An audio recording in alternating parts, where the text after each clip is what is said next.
कहानी की शुरुआत फ्रैंक मॉरिस नाम के एक खतरनाक अपराधी से होती है, जिसे अल्काट्राज नाम की एक हाई सिक्योरिटी जेल भेजा जा रहा था। ये जेल समंदर के बीच एक आइलैंड पर बनी थी, जहां से आज तक कोई भी कैदी कभी भाग नहीं पाया था। लेकिन फ्रैंक जेल तोड़कर भागने के लिए ही मशहूर था। उसने पहले भी कई जेल से फरार होने का रिकॉर्ड बना रखा था, पर अल्काट्राज, उसके बारे में सोचना भी लोगों के लिए मुश्किल था। जेल पहुंचते ही सबसे पहले फ्रैंक की डिटेल में तलाशी ली गई। फिर उसे उसके सेल में डाल दिया गया, जहां उसे जिंदगी के बचे कुछ दिन काटने थे। अगले दिन नाश्ते के वक्त फ्रैंक की मुलाकात लिटमस नाम के एक बूढ़े कैदी से हुई, जिसके पास एक छोटा सा चूहा था, उसका पालतू जानवर। बातें करते वक्त फ्रैंक की नजर एक और कैदी वुल्फ पर गई, जो उसे घूर रहा था और छेड़ने की कोशिश कर रहा था, पर फ्रैंक ने उसे इग्नोर किया और लिटमस से बात करता रहा। थोड़ी देर बाद फ्रैंक को वार्डन के ऑफिस में बुलाया गया, एक छोटी सी ब्रीफिंग के लिए। वार्डन ने उसे धमकाया और बोला, यहाँ से भागने की सोचना भी मत। तुम जैसे बहुत आए और गए, लेकिन कोई भी अल्काट्राज से भाग नहीं पाया। पर वार्डन की धमकियों के बीच ही फ्रैंक ने एक छोटी सी चीज, नेल कटर, चुरा ली। छोटी जरूर थी, पर फ्रैंक जानता था कि अल्काट्राज जैसी जेल में एक छोटी चीज भी काम आ सकती है। वापस सेल में जाते ही उसने उस नेल कटर को अपनी बाइबल के बीच छुपा दिया। कुछ वक्त बाद जब सभी प्रिजनर्स ग्रुप शावर में थे, तब वुल्फ एक बार फिर फ्रैंक के पास आया और उसे छेड़ना शुरू किया। लेकिन इस बार फ्रैंक चुप नहीं रहा। उसने सीधा वुल्फ को पकड़ के जोर से पीट दिया। इस घटना के बाद जेल के अंदर फ्रैंक का एक अलग ही इम्प्रेशन बन गया। अब कोई भी उससे पंगा लेने की हिम्मत नहीं करता था। धीरे धीरे फ्रैंक जेल की लाइब्रेरी में ज्यादा वक्त बिताने लगा। वहीं उसकी मुलाकात इंग्लिश से हुई, जो जेल का लाइब्रेरियन था। उसे भी लाइफ इम्प्रिजनमेंट मिली थी, इसलिए अब उसने किताबों में ही अपनी दुनिया बसा ली थी। दोनों को ही हिस्ट्री की किताबें पसंद थीं और इसी वजह से उनके बीच अच्छी दोस्ती हो गई। इसी दोस्ती के दौरान फ्रैंक की पहचान डॉक नाम के एक और कैदी से हुई, जो पेंटिंग में माहिर था। डॉक का कहना था कि अल्काट्राज जैसे जेल में इंसान पागल हो सकता है, पर उसके पेंटिंग का शौक ही उसका दिमाग सही रखता है। शाम को एक गार्ड ने फ्रैंक को कारपेंटर की एक छोटी सी नौकरी ऑफर की, जिसमें हर घंटे के 15 सेंट्स मिलते थे। फ्रैंक ने जॉब ले ली, लेकिन मुश्किलें यहीं खत्म नहीं हुई। एक दिन जब सारे प्रिजनर्स अपने सेल्स के बाहर थे, तब वुल्फ वापस आया, इस बार एक छुपा हुआ हथियार लेकर। उसका इरादा फ्रैंक पर हमला करने का था, लेकिन उसी वक्त डॉक फ्रैंक को वार्न कर दिया। फ्रैंक ने तुरंत अपनी जैकेट से खुद को बचाया और हमले को रोक दिया। अब वुल्फ और फ्रैंक के बीच जोरदार लड़ाई शुरू हो गई। जब गार्ड्स ने बीच में आकर उन्हें रोकने की कोशिश की, तो वुल्फ ने गुस्से में एक गार्ड पर ही अटैक कर दिया। इसके बाद जेल के रूल्स के हिसाब से दोनों को डी ब्लॉक भेज दिया गया, यानी सॉलिटरी कन्फाइनमेंट में। सॉलिटरी कन्फाइनमेंट एक ऐसा पिंजरा था जहां किसी भी कैदी को अकेला रखा जाता था। वहां का समय सबसे कठिन होता था और कोई भी वहां जाना नहीं चाहता था। फ्रैंक को सिर्फ अपने बचाव के चलते इस पिंजरे में डाला गया और इस बात से उसका गुस्सा और भी बढ़ गया। लगभग 2 हफ्तों तक अंधेरे और सन्नाटे में जीने के बाद जब फ्रैंक को वापस रिलीज किया गया, तो लिटमस ने अपने चूहे के जरिए एक छोटा सा वेलकम नोट भेजकर उसका स्वागत किया। वापस आकर फ्रैंक की मुलाकात उसके सेल के पड़ोसी चार्ली से हुई, जो एक बड़े रॉबरी केस में सजा काट रहा था। चार्ली ने फ्रैंक को बताया कि जेल से भागने के चक्कर में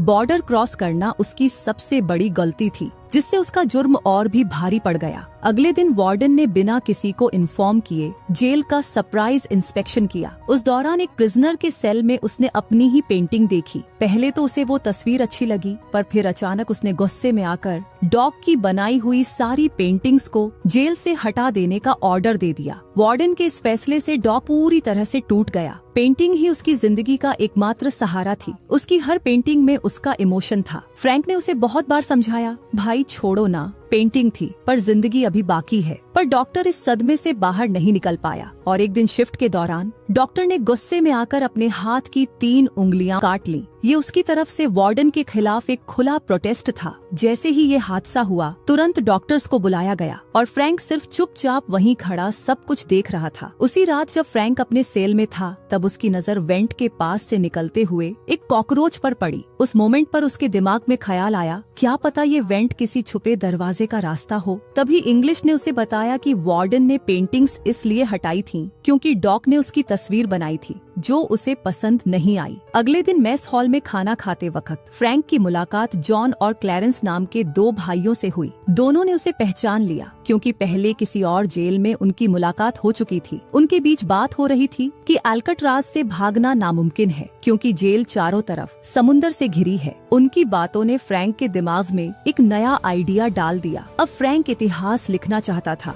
वो अल्काट्राज से भागने वाला पहला इंसान बनना चाहता था। उसी रात फ्रैंक ने अपने कमरे की ग्रिल के आसपास की सीमेंट को खुरचना शुरू किया, उस नेल कटर से जो उसने पहले वार्डन के ऑफिस से चुराया था। जब भी गार्ड्स के कदम की आहट सुनाई देती तो वो नेल कटर को बाइबल के बीच छुपा देता और पढ़ने का नाटक करता। धीरे धीरे उसकी मेहनत रंग लाने लगी। ग्रिल के आसपास की सीमेंट अब कमजोर पड़ती जा रही थी। उधर मुलाकात के वक्त इंग्लिश और चार्ली अपने परिवार से मिलने गए। इंग्लिश अपनी बेटी से मिलकर काफी इमोशनल हो गया क्योंकि उसकी बेटी अब बड़ी हो चुकी थी और इंग्लिश उसका बचपन देख भी नहीं पाया था। ये बात उसका दिल तोड़ गई। चार्ली जब अपनी बीवी से मुलाकात करने गया तब उसे पता चला कि उसकी बूढ़ी माँ की तबीयत दिन ब दिन खराब होती जा रही है। डॉक्टर ने भी कह दिया था कि उनके पास सिर्फ कुछ ही महीने बचे हैं। ये बात सुन के चार्ली का दिल टूट गया और इसी वजह से उसके मन में अल्काट्राज से भागने की इच्छा जाग गई। अगली सुबह ब्रेकफास्ट के टाइम फ्रैंक ने अपना जेल ब्रेक प्लान चार्ली और जॉन के सामने रखा।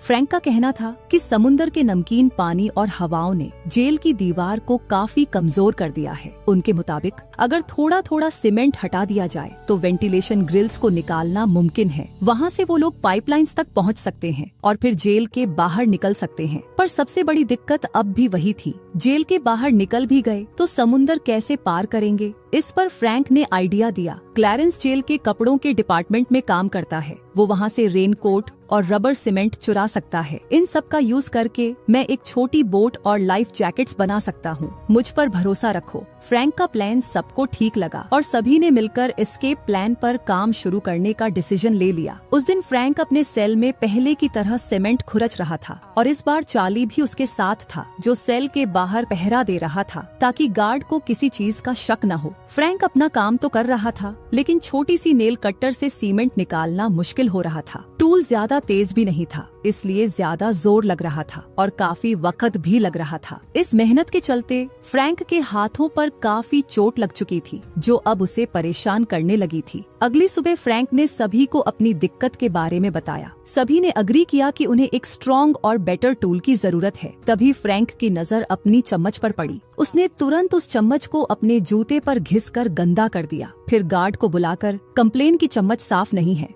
बाकी सब लोग भी फ्रैंक के साथ हो लिए और गार्ड से नए चम्मच मांगने लगे। गार्ड ने भी इसमें कुछ गलत नहीं समझा और उन्हें नए चम्मच लाने के लिए फ्रंट डेस्क भेज दिया। जब सब लोग वहां गए तो जॉन ने गार्ड को बातों में लगा लिया और उसी वक्त फ्रैंक ने एक एक्स्ट्रा चम्मच चुपके से अपनी जेब में डाल ली। लेकिन सिर्फ चम्मच से काम नहीं चलने वाला था। फ्रैंक ने लिटमस से अपनी 20 दिन की मिठाई के बदले और भी सामान लिया। फिर उसने चम्मच को पिघलाकर उसमें नेल कटर और एक सिक्का जोड़ दिया और एक नया टूल बना लिया। ये टूल पहले वाले से काफी बेटर था और काम तेजी से होने लगा। उसी रात फ्रैंक अपने नए टूल से सीमेंट को तेजी से हटा रहा था। तभी एक गार्ड वहां आ गया जिसे चार्ली देख नहीं पाया, लेकिन किस्मत अच्छी थी। इंग्लिश ने बीच में आकर उस गार्ड का ध्यान भटका दिया। चार्ली ने तुरंत जेल बार्स पे जोर से मुक्का मार के फ्रैंक को सिग्नल दिया। सिग्नल मिलते ही फ्रैंक ने सारा सामान तुरंत छुपा दिया। इस बार तो सब बच गए, लेकिन फ्रैंक को ये समझ आ गया था कि चार्ली पर पूरी तरह भरोसा नहीं किया जा सकता। कुछ दिनों में फ्रैंक को समझ आ गया था कि उन ग्रिल्स के अंदर स्क्रूज भी लगे हुए हैं जिनको खोलने के लिए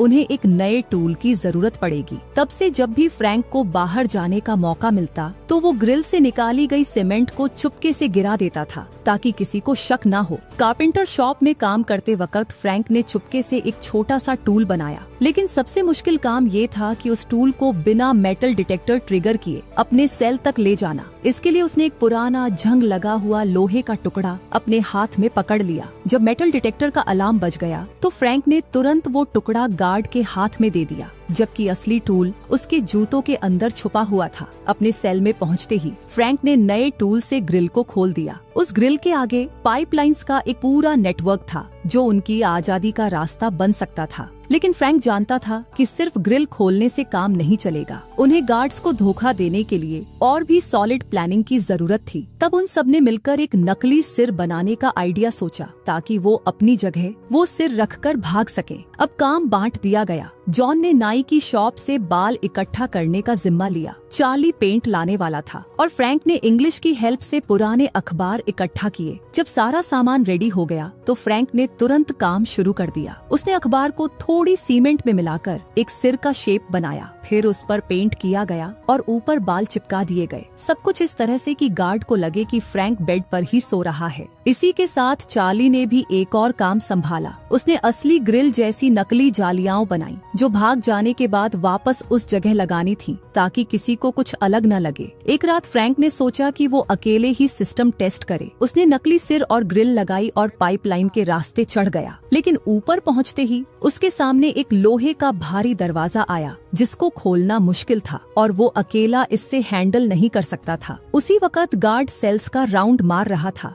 जब वो फ्रैंक के सेल के पास पहुंचा तो थोड़ा शक जरूर हुआ, लेकिन नकली सिर देखकर गार्ड वापस चला गया। इस बार तो बच गए, पर फ्रैंक और बाकी सब समझ गए थे कि प्लान में अभी थोड़ा ट्वीक करना पड़ेगा। अगली सुबह फ्रैंक ने चार्ली से कल रात वाली बात शेयर की और तब तक जॉन और क्लैरेंस ने भी अपने अपने नकली सिर बना लिए थे। अब सभी इस प्लान पर रेडी थे। फिर उसी रात जॉन और चार्ली ने मिलकर उसी लोहे के दरवाजे तक पहुंच बनाई। दोनों ने मिलकर चेक किया और पता चला कि दरवाजा काटा जा सकता है, बस जरूरत थी एक थोड़े एडवांस्ड टूल की। अगले दिन म्यूजिक क्लास के टाइम चार्ली की नजर एक पुराने पंखे पर गई। उसे तुरंत आइडिया आया कि पंखे का ब्लेड टूल की तरह काम आ सकता है। इसलिए चार्ली ने अपनी मिठाई का पूरा हिस्सा लिटमस को दे दिया और उस पंखे के पार्ट्स का जुगाड़ कर लिया। पंखे के पार्ट्स को क्लास से बाहर ले जाने के लिए चार्ली ने उन्हें एक इंस्ट्रूमेंट बॉक्स में छुपा दिया, जिसके चलते वो बिना किसी दिक्कत के उसे अपने सेल तक ले आया। जैसे ही वो पंखा फ्रैंक के हाथ लगा, फ्रैंक ने तुरंत उससे एक कटिंग टूल बना लिया। फिर एक रात वो सब दोबारा उस लोहे के दरवाजे तक गए और इस बार नए टूल की मदद से उन्होंने दरवाजा काट दिया। इस प्रोसेस में काफी जोर की आवाज भी हुई जो गार्ड्स तक पहुंची, लेकिन उन्होंने उसे कुछ खास मायने नहीं दिया और इग्नोर कर दिया। अब उनका एस्केप रूट रेडी हो चुका था, इसलिए उन्होंने ट्यूसडे रात एल्काट्राज से भागने का प्लान फाइनल कर लिया। एक ऐसी जेल जिसे दुनिया की सबसे सुरक्षित जेल माना जाता था। लेकिन ट्यूसडे सुबह ब्रेकफास्ट के वक्त फ्रैंक ने डॉग की याद में टेबल पर एक फूल रख दिया। ये देखते ही वार्डन का गुस्सा फूट पड़ा। उसने फ्रैंक को जेल के रूल्स याद दिलाए और गुस्से में उस फूल को कुचल दिया। वार्डन का ये रूड बिहेवियर देखकर सबसे ज्यादा लिटमस नाराज हुआ। वो तुरंत वार्डन पर टूट पड़ने ही वाला था, लेकिन उसी मोमेंट उसे हार्ट अटैक आ गया और वो जमीन पर गिर गया। थोड़ी देर बाद वार्डन ने अचानक फ्रैंक के सेल की तलाशी लेने का ऑर्डर दिया, लेकिन उसे वहाँ कुछ भी शक की चीज नहीं मिली।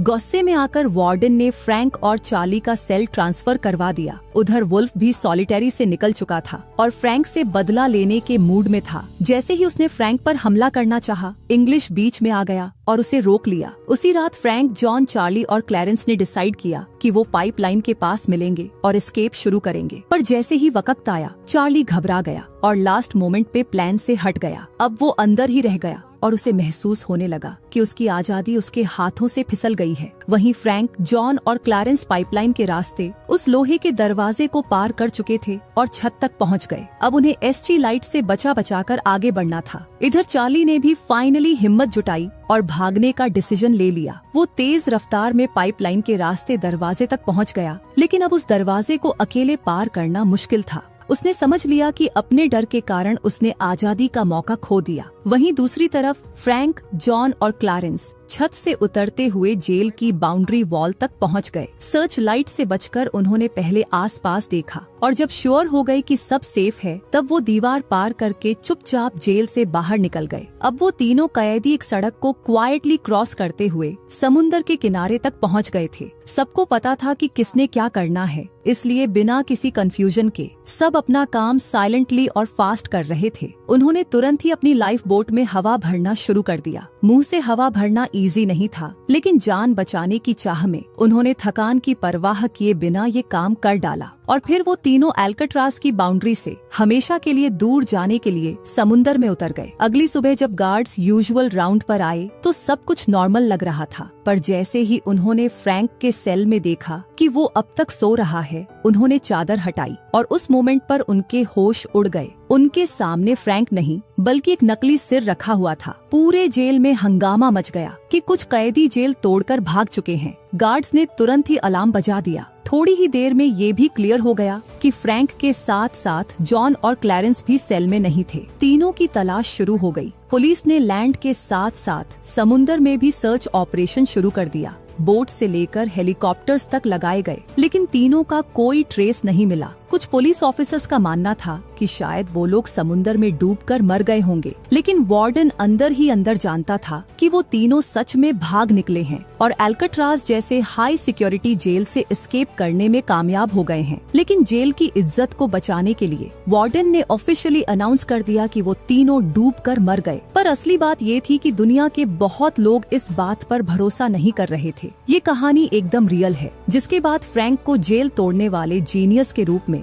पूरी दुनिया में जाना जाने लगा। पिछले 1 साल तक सीक्रेटली उनकी तलाश जारी रही, लेकिन कभी भी कोई बॉडी नहीं मिली। इसका मतलब क्लियर था, फ्रैंक, जॉन और क्लेरेंस जेल से निकलकर सच में अपनी आजादी पा चुके थे। अगर स्टोरी पसंद आई हो तो लाइक जरूर करना और चैनल को सब्सक्राइब कर लेना। मिलते हैं अगली वीडियो में एक नई स्टोरी के साथ।